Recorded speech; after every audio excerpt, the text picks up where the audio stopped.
What is poppin', BiggyDiggy fam? So, today, due to popular demand, I will be reviewing the intricacies of chemistry. Well then. No more delaying. Let's get started. The cool little Chem cheat sheet. Chem for dummies. But guys, you guys aren't dummies.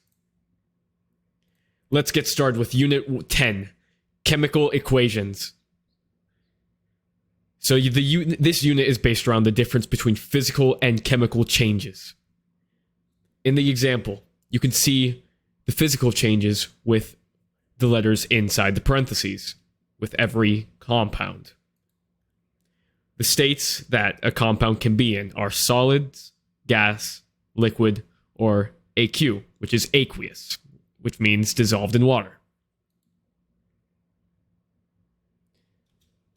Now, this here is an example of a physical change, because it stays as the same compound, it just changed physical states. Where salt, sodium chloride, went from being a solid into being dissolved in water, AQ. However, this here is an example of a chemical change.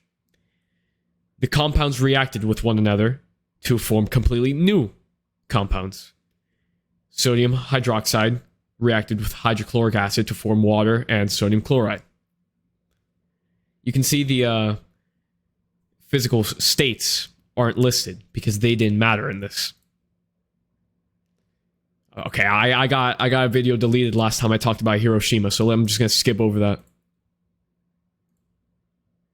Alright, so let's get started on finding products.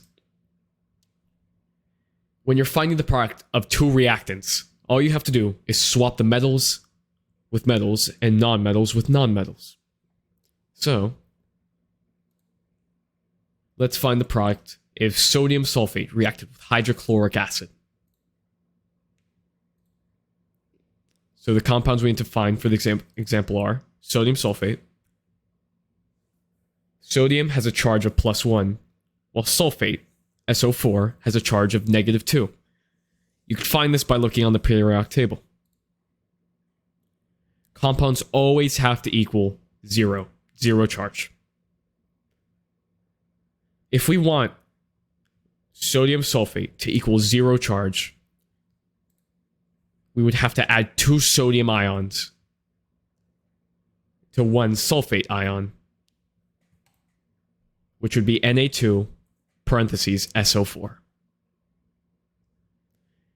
The hydrochloric acid's formula is obviously just HCl. You don't have to do anything with that. So now, we know these formulas, and with our rule, we just have to swap metal with metal. So, there's one thing you have to remember. Hydrogen, it can act as a metal and a non-metal. So in this case, we would swap Na2 with hydrogen, which would give us H2 sulfate, which is hydrogen sulfate, and sodium chloride. You don't need to worry about balancing. We will do that some other time. Now then, class. I'll give you all a few minutes to do these problems. Go ahead. Pause the video. So, what does AQ stand for? As we went over, it's aqueous, which means dissolved in water.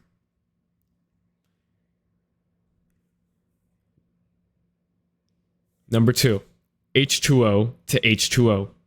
What changed here, class? That's right, the physical state, which means it's a physical reaction. Now then, is NaCl plus KOH equals NaOH to KCl a chemical or physical reaction? That's right, it's a chemical reaction because the compounds themselves changed. Now, What would happen if potassium hydroxide and hydrochloric acid reacted with one another? What would our products be? That's right, swap the metals. So it'd be H2O and KCl. Good job, class. Unit 11. We'll go over this in the next video. So, all I have to say is, BiggyDiggy, out. We'll be doing this some other time. It's good to teach you guys.